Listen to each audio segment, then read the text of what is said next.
600 वर्ष पूर्व पंचसखाओं के द्वारा लिखे गए भविष्य मालिका के अनुसार बहुत जल्द एक ऐसा समय आ रहा है जब सभी प्रकार के रोग गायब हो जाएंगे। जब मृत्यु तो छोड़िए, मनुष्य अपने आप जवान होते जाएंगे। जब मनुष्यों के मुख से केवल सत्य ही निकलेगा। यदि आज की परिस्थिति को देखें तो ये भविष्यवाणी असंभव लगती है ना। सूर्य पश्चिम से उदय हो सकता है, पर्वत के शिखर पर कमल खिल सकता है, पृथ्वी टूटकर दो भाग हो सकता है। ये असंभव घटनाएं संभव हो सकती हैं, परंतु भविष्य मालिका की वाणी एक ऐसी पत्थर की लकीर है जिसको गलत सिद्ध करना असंभव है। आदि सत्य जुग स्थापन करिबे दयामय रंग धर, धर्मरु विभूति विकासी उठिब नथिब अधर्म व्यवहार। अर्थ, कल की अवतार अधर्म को मिटाकर धर्म का उद्धार करेंगे एवं सतयुग की स्थापना करेंगे। चंद्र के बाद तारे का दिखना एवं कलयुग के धाम पूरी जगन्नाथ धाम से लगातार मिल रहे संकेतों के अनुसार इस समय का आरंभ हो चुका है। और भी स्पष्ट कहूं तो हम धीरे धीरे अनंत कलयुग से सत्य कलयुग में प्रवेश हो रहे हैं।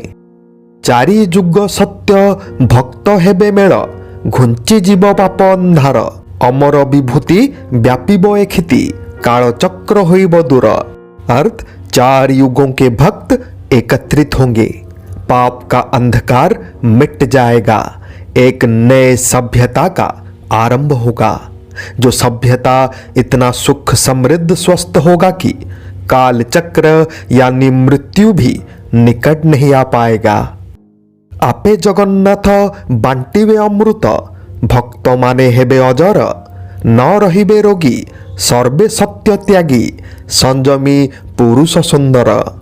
अर्थ, खुद महाप्रभु जगन्नाथ भक्तों को अमृत बांटेंगे। ना रहेगा कोई रोग, ना निकट आएगा काल चक्र, सबके मुख पर होगा तो केवल सत्य। भविष्य मालिका में तो यह भी लिखा है कि सतयुग में राजा होंगे अनंत केसरी, जो कि केवल भारत के राजा ही नहीं बल्कि संपूर्ण विश्व के राजा होंगे।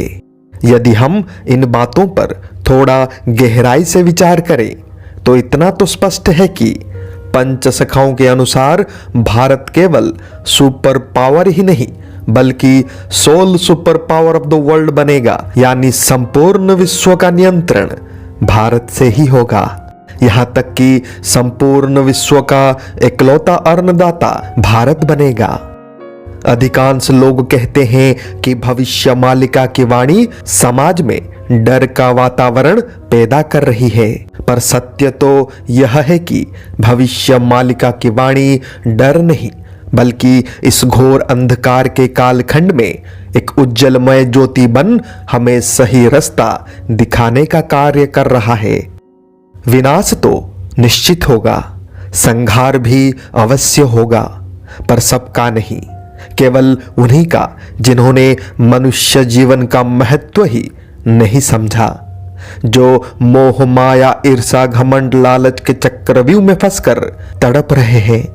पर हां, यह सत्य है कि इस विनाश के बाद, इस संहार के बाद एक नया आरंभ भी होगा। यदि आप उस नए आरंभ का भाग बनना चाहते हैं तो सर्वप्रथम अपने आप को पहचानिए। इस संसार में आप क्यों आए हो, क्या कर रहे हो और जाते जाते क्या क्या लेके जाओगे।